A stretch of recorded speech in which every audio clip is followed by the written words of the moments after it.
வருமானம் இப்போ பிராமினுக்கு மட்டும்தான். பிராமினுக்கு அல்லது அந்த அரச குலத்தவர்களுக்கு தான். மற்றவர்களுக்கு அவர் பாடம் எழுத மாட்டார். ஆனா இவன் வேடுவன். அப்ப நம்ம அவர்கிட்ட எப்படி படிக்க முடியும்? எப்படி சேர்ப்பான்? மனசுக்குள்ளே வெந்துட்டு வீட்டுக்கு வந்தான். இப்ப இவன்கிட்ட ஞானம் நிரம்பி இருந்தது. ஞானம் நிரம்பி இருந்தவன் அவன் என்ன பண்ணா, அவருக்கு தெரிய வித்தையெல்லாம் எனக்கு தெரியணும்னா அவரை மாதிரி ஒரு உருவத்தை செய்து வச்சு அதை பார்த்தே தியானம் பண்ண பண்ண பண்ண பண்ண அவருக்கு மைண்ட்ல என்னெல்லாம் கத்து வச்சிருந்தாரோ அத்தனை வித்தையும் இவரிடம் வந்து விட்டது. நல்ல யோசிச்சு பாருங்க. ஞானம் இருந்ததுனால் இப்ப மாக்குன்னு யாரு அர்ஜுன இவங்க எல்லாம் அவர்த்த போய் அடிபட்டு டெய்லி போய் எத்தனை நாள் பேசி இருக்கிறாங்க. அதுல சில தப்பி வந்து திட்டு வாங்கி இவன் பார்த்த நொடியில அப்படியே வந்து அவர் உதவியே இல்லாம அதை கிரகிக்கக்கூடிய ஆற்றல் வரும். ஞானம் இருந்தா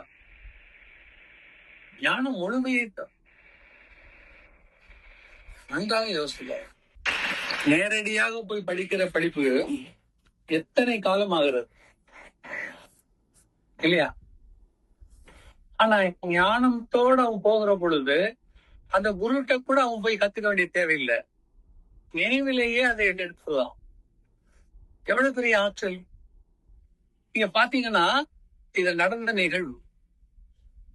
அதுக்கப்புறம் ஒரு சூழல்ல வந்து இவர் ஒரு பயிற்சி வைக்கிறார். யாருக்கு? அர்ஜுனனுக்கு துரோணர் ஒரு பயிற்சி வைக்கிறார். அவன் பயிற்சியில இவன் வந்து ஒரு காகம் இருக்கிறது, அந்த காகத்துக்கு குறி பார்த்து இவர் அம்பு விட சொல்றார். அர்ஜுனன் ஒரு இடத்துல இருந்து அம்ப விடுறான். இவன் என்ன பண்றான்? இவனும் ஒரு இடத்துல இருந்து அம்ப விடுவான். யாரு? ஏகலை ஒரு இவன் அதே காலத்துக்கு குறி வச்சு விடுறான். காகம் விழுது. காகம் விழுது கொஞ்சம் அப்படி பறந்து போய் அப்படி விழுது. ஓடி போய் எடுக்க போகும்போது இவன் போய் எடுக்க போறான்.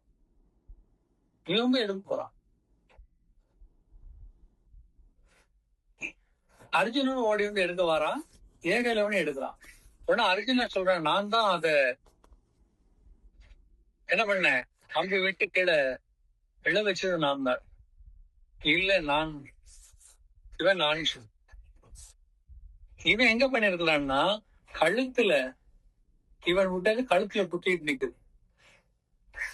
ஆனா ஏகலைவன் கண்ணுல விட்டான்.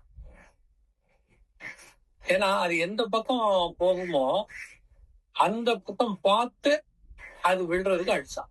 அப்போ ஒரு இடத்துல இருக்கும்போது அது இங்க இருந்து நகர்ந்து எவ்வளவு தொலை போகுமோ அங்க போய் குத்துது. கரெக்டா கண்ணை குத்து. இவன் அடிச்சது கழுத்துல, அது விழுந்து தள்ளி போய் விழுது. அப்ப அவன் காட்டுறான், கண்ணுல நான் விட்டேன், நீ குறி வச்சது கழுத்து. இருந்த இடத்தில் பிடிக்க பார்த்தாய், அது பறக்கும். அவன் பறக்கும்னா எவ்வளவு வேகத்துல போகும். அந்த அம்பு பக்கத்துல வரும்போது அந்த அம்பினுடைய அலைபாய்தலை கேட்டு அது எவ்வளவு மூவ் ஆகுது, அதுக்கு தக்கவாறு நான் விட்டேன். அர்ஜுன் அப்படியே நொந்துட்டான். துரோணாச்சாரியும் அப்படியே ஷாக் ஆகி நிக்கிறார். இதுதான் பயிற்சி. இப்ப அவர் கேட்கிறார், இப்ப அர்ஜுனனுக்கு கோபம் வந்துச்சு. துரோணாச்சாரியாரை பார்த்து சொல்றான், வில்வித்தையிலே நான் தானே நம்பர் 1ன்னு சொன்னீங்க எல்லாத்தையும் விட, இப்ப என்னை விடையும் மேல பண்றானே, அவனுக்கு நீங்க சொல்லி கொடுத்தீங்களான்னு.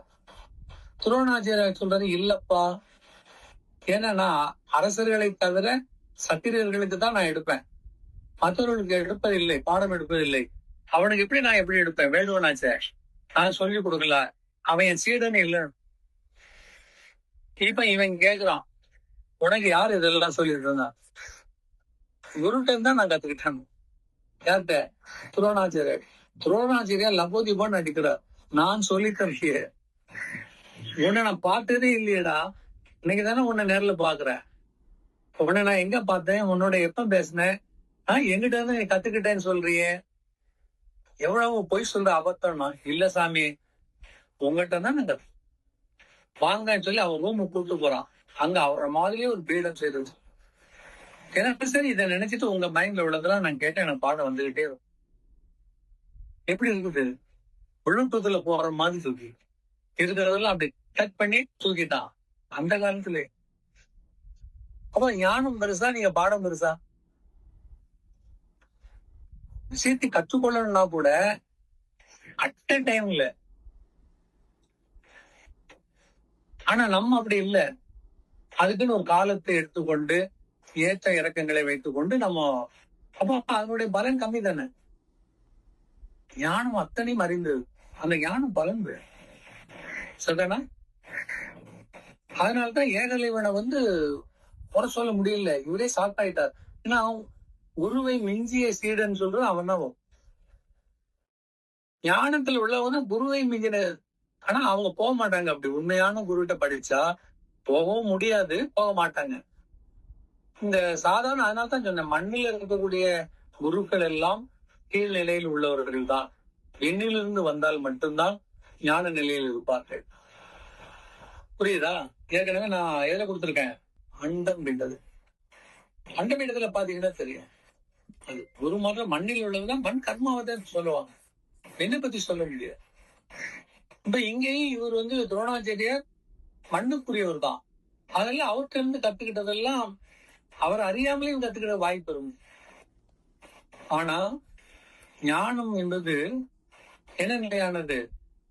ஒருவர்கிட்ட இருந்து முழுமையாக எடுத்துக்கொள்ளும். ஆனா அவர்கிட்ட படிச்ச அர்ஜுனனுக்கு அவற்றோட முழுமை கத்துக்க முடியாது. எவ்வளவு கத்துக்கிட்டாலும் சரிதான், அதுக்கு மேல அவங்களுக்கு புதுசா வந்துகிட்டே இருக்கும். ஆனா ஞானம் என்ன பண்ணா, அப்படியே ஆணி வேற முளைய கிள்ளிட்டு எடுக்கும், அங்க ஏமாத்த முடியும். ஆனா அவர்கள் எப்படி இருப்பாங்கன்னா அடக்கமாக இருப்பார்கள். அடக்கம் அமர்வுகள் இருக்கும். எதையும் யாருக்கும் வெட்ட வெளிச்சமா சொல்ல மாட்டாங்க, காட்டி கொடுக்க மாட்டாங்க. ஏன்னா காட்டி கொடுத்துட்டாங்கன்னா அவங்க பலன், பொறுமையாக இருப்பதும் அமைதியாக இருப்பதும் அவங்களுக்கு சிறப்பு. அதனால்தான் ஞானிகள்ட்ட இருந்து ஒரு விஷயத்தை நாம் கிரகிப்பது என்பது ரொம்ப கஷ்டம்.